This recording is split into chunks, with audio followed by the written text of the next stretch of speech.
आइए दोस्तों, आज हम अशोक भौमिक जी की कहानी सुरजीत सुनते हैं।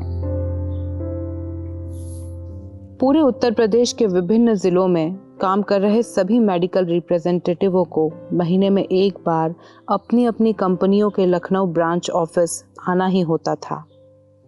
हम इसे सेल्स मीटिंग कहते थे।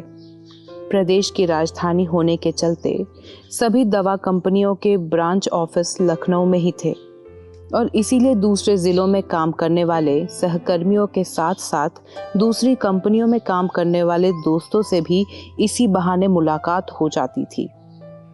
अपने अपने घरों से दूर रह रहे हमारे लिए ये ही सगे थे, ये ही आत्मीय थे। सन 1984 का अक्टूबर का आखिरी दिन, यानी वित्तीय वर्ष 84-85 का आधा हिस्सा खत्म हो चुका था। लखनऊ में कई कंपनियों की हाफ ईयरली सेल्स मीटिंग हो रही थी। होटलों के कमरे भर चुके थे। मैं आमतौर पर इलाहाबाद से चलने वाली रात की गाड़ी से ही लखनऊ आता था, क्योंकि ये गाड़ी सुबह सुबह लखनऊ पहुंचा देती थी, जिससे मीटिंग के लिए होटल में तैयार होने का काफ़ी वक्त मिल जाता था। उस दिन भी ऐसा ही हुआ था। इतनी सुबह होटल के रिसेप्शन में नेपाली चौकीदार मैनेजरी निभाने का आनंद ले रहा था। साहब, कमरा तो खाली नहीं है। पिछले 10 सालों से लगभग हर महीने आने वाले किसी इंसान को इतनी खूबसूरत अक्टूबरी सुबह में ऐसी वाणी का कष्टकर लगना स्वाभाविक था। मैंने रजिस्टर में दर्ज नामों पर नजर दौड़ाई। रजिस्टर में लिखे नाम से लगभग सभी मेरे परिचित थे। मेरे कई दोस्त कल ही लखनऊ आ चुके थे, सो किसी भी एक कमरे में समा जाना मेरे लिए मुश्किल नहीं था। 10 नंबर कमरे में रावत साहब हैं, वहीं जा रहा हूँ। इतना कहते हुए रजिस्टर को अपनी ओर घुमाकर देहरादून के रिप्रेजेंटेटिव BMS रावत के नाम के आगे अपना भी नाम लिखकर होटल की सीढ़ियाँ चढ़ने ही वाला था कि पीछे से आवाज़ सुनाई दी। ये आवाज़ नहीं थी, एक शेर दहाड़ रहा था। होटल के सामने संडीला और सीतापुर जाने वाली बसों के क्लीनरों, हेल्परों की पैसेंजरों को पुकारती आवाज़ और साथ ही होटल से सटे मंदिर के लाउड स्पीकर से आते अनूप जलोटा के भजन को पस्त करता हुआ सरदार सुरजीत सिंह मुझे सुप्रभात कह रहा था। हालांकि जब कोई सरदार दिल से बात करता है या सही में खुश होता है तो वो रूखा सूखा सुप्रभात नहीं बोलता, बल्कि आगे पीछे रसीले और श्रुति मधुर शब्दों की कतार लगा देता है। अज्ञानी जन उन्हें गाली कहते हैं। सुरजीत सिंह मेरी कंपनी में तो नहीं, पर एक दूसरी दवा कंपनी का रिप्रेजेंटेटिव था और बरेली में रहता था। कई सालों पहले नौकरी मिलने के बाद ट्रेनिंग के सिलसिले में मुझे 1 महीने इसी होटल में रहना पड़ा था। ऐसी ही एक सुबह मेरे दरवाजे पर दस्तक देकर सुरजीत ने जगाया था और अपना परिचय देते हुए कहा था, भैं सनोफा, होटल खोला है सालों ने, कहता है रूम नहीं है। अब भैं, रूम नहीं है क्या मतलब है? मैं सड़क पे जाकर रहूं? यार, सबको सुबह सुबह जगा दिया, एक एक चाय हो जाए। इतना कहकर कमरे से बाहर अपना सर निकालकर आवाज दिया, ओए भजेंद्र, 15 नंबर में 2 गिलास चाय भेज यार। सुरजीत के अंदाज बता रहे थे कि वो इस होटल में बराबर रुकता है, पर मैं पिछले 1 महीने से इस होटल में रह रहा था, पर किसी नौकर का नाम भजेंद्र है ये नहीं जानता था। ऐसे होटलों में सुबह चाय की जल्दी सभी को रहती है, इसीलिए चाय आने में थोड़ी देर हो रही थी शायद।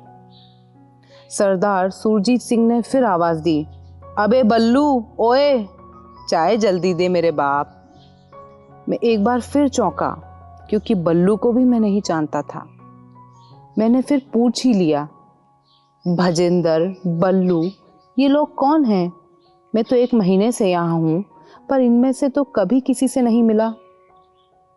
मेज पर एक अखबार बिछाकर उस पर अपनी पगड़ी को संभाल कर रखते हुए सुरजीत बोला, अरे वही जो चाय नाश्ता देता है ना, पहचानते नहीं? इतना कहकर फिर एक बार सरदार ने कमरे से बाहर निकलकर आवाज दी, बहादुर, अबे ओए बहादुर, चाय कब देगा यार?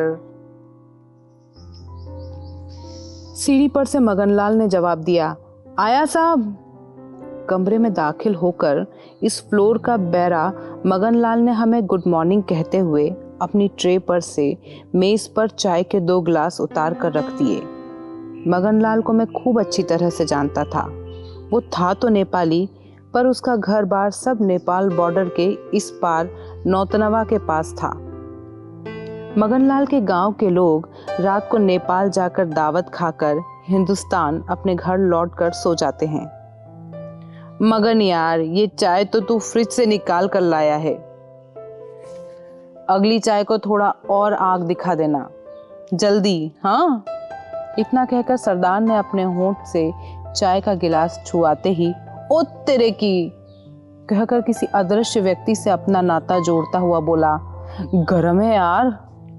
इस घटना के बाद कभी मुझे किसी होटल में जाकर वेटर को उसके नाम से पुकारने में दिक्कत नहीं हुई। वेटर को बुलाने के लिए नाम जानना जरूरी नहीं, पुकारने का अंदाज पता होना चाहिए। सुरजीत सिंह से मेरी पहली मुलाकात यूं हुई थी। कई सालों के बीच जाने के बाद ये अक्टूबर महीने का आखिरी दिन था। मैं 10 नंबर कमरे में बीएमएस के कमरे में जा रहा हूँ। तू भी 10 नंबर में साइन करके आ जा, साथ ही रहेंगे। मैं सुरजीत से कहकर होटल की सीढ़ियां चढ़ रहा था। चौकीदार को सरदार ने सत श्री अकाल कहा और रजिस्टर पर अपना नाम लिखकर बोला, चल साले बीएमएस की नींद हराम करते हैं। सुबह होने में अभी कुछ वक्त बाकी था, पर सरदार को सब्र कहाँ। पिताजी, ओए मेरे बाप, खोल दरवाजा। इतना कहते हुए अपनी कलाई के कड़े से दरवाजे को खटखटाया। अगर रावत सो रहा होता तो चंद मिनटों में पूरा होटल जाग जाता। कमरे में दाखिल होते ही सुरजीत अपनी पगड़ी को मेज पर एक अखबार के ऊपर रखते हुए बोला, सारी रात तू सोया है, उठ जा यार, अब मैं सोता हूँ। इतना कहकर उसने चादर तान ली थी। उस सुबह सूरज पूरब से ही उठा था। कैलेंडरों में तारीख भी ठीक वैसे ही बदली थी। 1984 का अक्टूबर महीना खत्म हो रहा था। 31 अक्टूबर 1984 लखनऊ में जब हम अपने अपने ऑफिसों को हाफ ईयरली सेल्स मीटिंग के लिए पहुंचने वाले ही थे, तब दिल्ली में अपने दफ्तर में ही प्रधानमंत्री इंदिरा गांधी को उनके अंगरक्षकों ने गोली मारकर हत्या कर दी थी। समय 9:20 का था। आज़ाद हिंदुस्तान के इतिहास का काला सूरज हालांकि कुछ घंटों बाद आसपास दिखा था और इस अंधे सूरज की आग में लाखों सिखों का परिवार छिन्न भिन्न हो गया था। हम तब मोती नगर के अपने ब्रांच ऑफिस में मीटिंग कर रहे थे और मीटिंग के दौरान ही खबर मिली कि इंदिरा गांधी की हत्या कर दी गई है। ऑफिस बंद हो गया और लोग अपने घरों को चले गए। दोपहर के बाद पता चला कि लखनऊ में दंगा शुरू हो गया है। सड़क पर एक भी रिक्शा नहीं दिखा। थोड़ा पैदल चले तो एक रिक्शे वाला मिला जो मोती नगर से चारबाग जाने के लिए तैयार हो गया। सड़कें वीरान होने लगी थी। उस बूढ़े रिक्शे वाले का इंदिरा गांधी के जीने मरने से कोई लेना देना नहीं था। उसे ये भी खबर नहीं थी कि उसके मुल्क की एक बड़ी आबादी आज अनाथ हो चुकी थी और वे अनाथ संतानें देश में तबाही मचाने में जुट गई थीं। आर्य नगर से निकलकर हमने नहरिया पार ही किया था कि एक भीड़ कुछ दुकानों के ताले तोड़ने की कोशिश करती दिखी। कुछ आगे चले तो देखा मुन्नेलाल धर्मशाला रोड पर दंगे का सा माहौल था। रिक्शे वाले की हिम्मत टूट चुकी थी। बाबू, हमें छोड़ दें, मैं अब आगे नहीं जाऊंगा। रिक्शे वाले को हमने छोड़ दिया क्योंकि 10 ही कदम पर हमारा होटल था। पर 10 कदम की दूरी कितनी लंबी होती है ये पहली बार पता चला था। सिख लोगों की दुकानों, घरों को लूटने के साथ साथ उनके साथ किस कदर का अत्याचार किया जा रहा था, उसे देखकर मुझे लगा जंगलों के तमाम खूंखार जानवरों को लखनऊ की सड़क पर छोड़ दिया गया था, जो नरभक्षी नहीं सिख भक्षी थे। ऐसा नहीं कि इन जानवरों को मैं ही देख रहा था। थोड़ी दूर खड़ी पुलिस की गाड़ी के पास खड़े पुलिस के वर्दीधारी भी इसको देख रहे थे। सुबह से पहली बार मुझे अचानक सुरजीत की याद आई। सुरजीत सिंह कहाँ है? मैंने होटल के गेट पर खड़े होटल के मालिक से पूछा। पहले अंदर तो आ जाइए। इतना कहकर उन्होंने मेरे पीछे होटल के गेट बंद कर ताला लगा दिया था। होटल के बाहर से चीखने चिल्लाने की आवाजें आ रही थी। होटल की छत पर से कुछ लोग सड़क पर हो रहे लूटमार को देख रहे थे। पुलिस लाउड स्पीकरों से कर्फ्यू का ऐलान कर जरूर रही थी, पर उन जानवरों पर इसका कोई खास असर नहीं पड़ रहा था। पुलिस भी मानो किसी अज्ञात निर्देश से पथरा गई थी। पूरा होटल लगभग खाली हो चुका था। रावत को देहरादून जाने की कोई गाड़ी मिल गई थी, वो जा चुका था। 10 नंबर कमरे में खाली मैं ही रह गया था। इलाहाबाद की गाड़ी जा चुकी थी। वीरेंद्र दास गुप्ता सुरजीत सिंह के एरिया मैनेजर थे, बेहद मिलनसार और खुले दिल वाले। वीरेंद्र दास गुप्ता को सब दादा कहकर पुकारते थे। शायद वो 2-1 साल में ही रिटायर्ड करने वाले थे, पर दिल से वे हमसे भी ज्यादा जवान थे। होटल मालिक से बोले, भाई मैं तो रात की गाड़ी से निकलने वाला था, अब कर्फ्यू लगा दिया है और जब तक कर्फ्यू खत्म नहीं होता मैं यहीं रहूंगा, आपका मेहमान बनकर। 1 पाई भी बिल नहीं दूंगा। अम्मा नहीं रही और बेटों से पैसे लेंगे आप।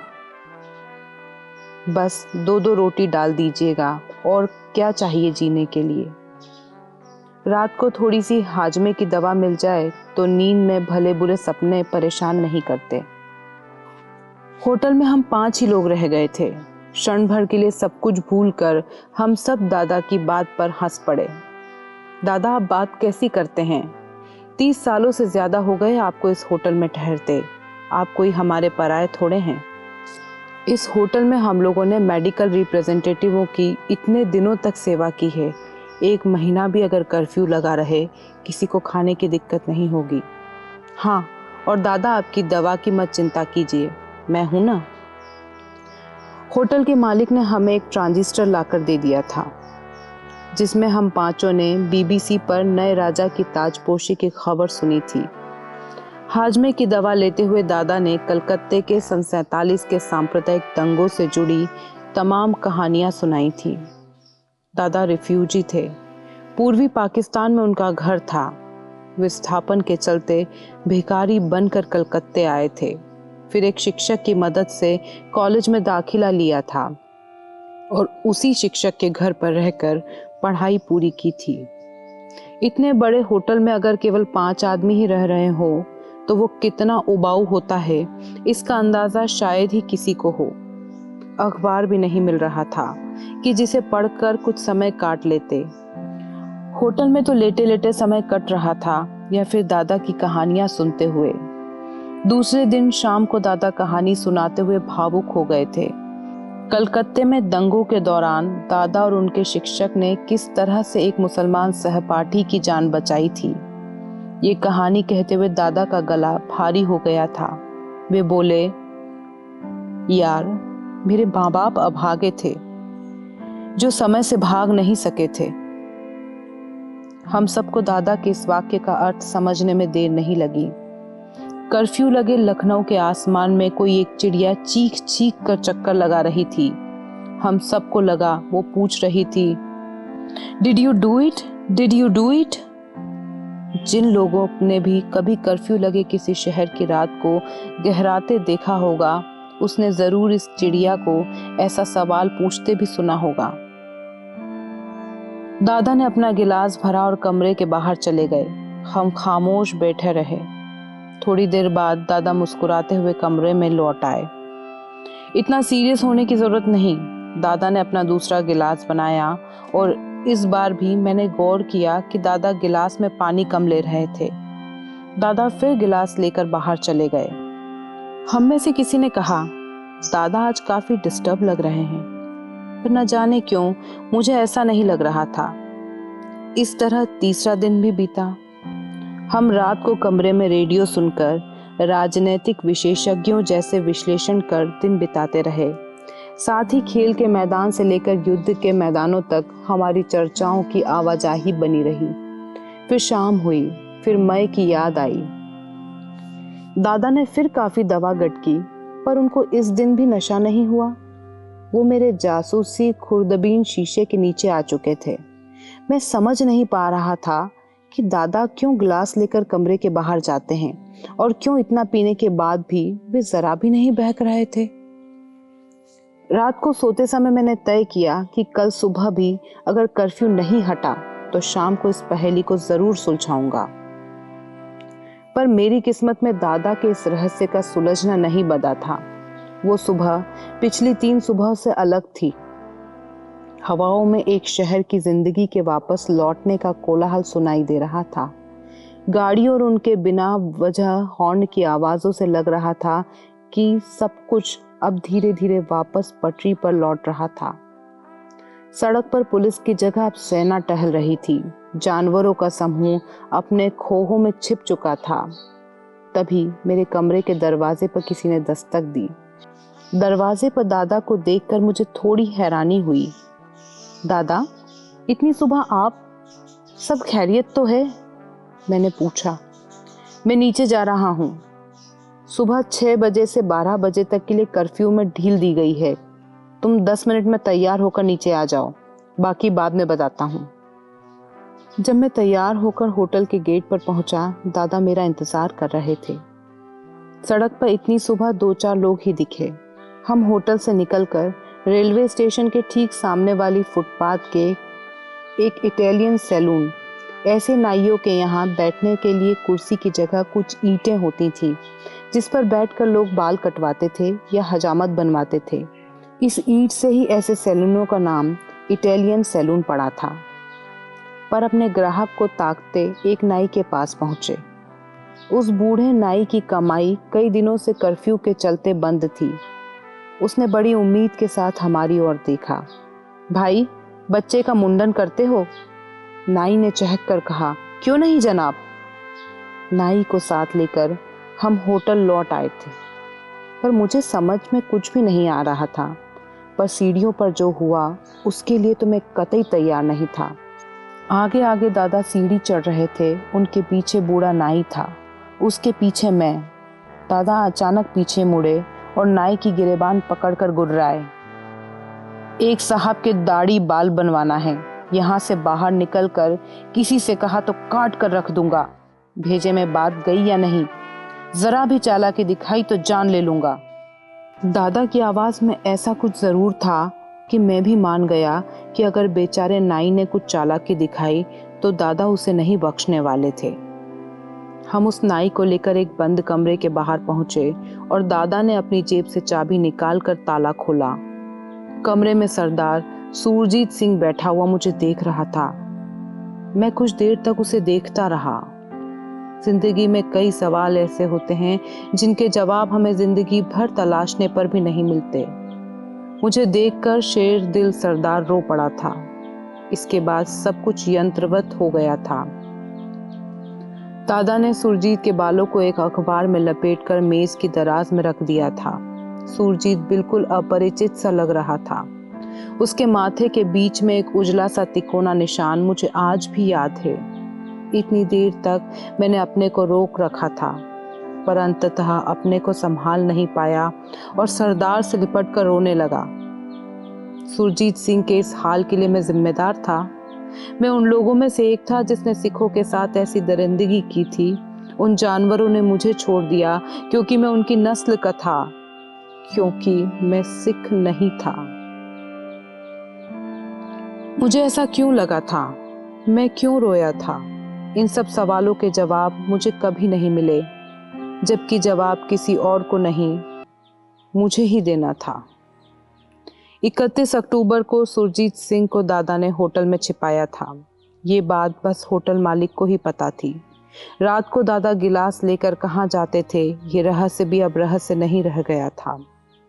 10 बजे की गाड़ी से दादा सुरजीत सिंह को लेकर बरेली रवाना हो गए थे। स्टेशन जाने के पहले दादा ने मुझे अलग बुलाकर कहा था, सुरजीत के घर वालों को कल ही पता चला है सुरजीत सिंह जिंदा है। मैं साथ जा रहा हूँ उसे बरेली छोड़ने। उसके दोनों भाइयों को 31 को ही जिंदा जला दिया गया था। पता नहीं कैसे सुरजीत को संभालूंगा मैं। पर सुन, एक काम करना है तुझे। सिखों के लिए बाल बहुत पवित्र होते हैं। कमरे की मेज की दराज में सुरजीत के बाल रखे हैं। अपने साथ इलाहाबाद ले जाना और संगम में विसर्जन कर देना। इसके बाद 30 सालों का वक्त बीत चुका है। फिर कभी मैं सुरजीत से नहीं मिला। उसने नौकरी छोड़ दी थी। आज वो कहाँ है और कैसा है मैं नहीं जानता। पर जब भी किसी सरदार से मिलता हूँ तो मुझे कम से कम एक बार सुरजीत की याद ज़रूर आती है और हर बार मुझे एक अपराधी होने का एहसास होता है।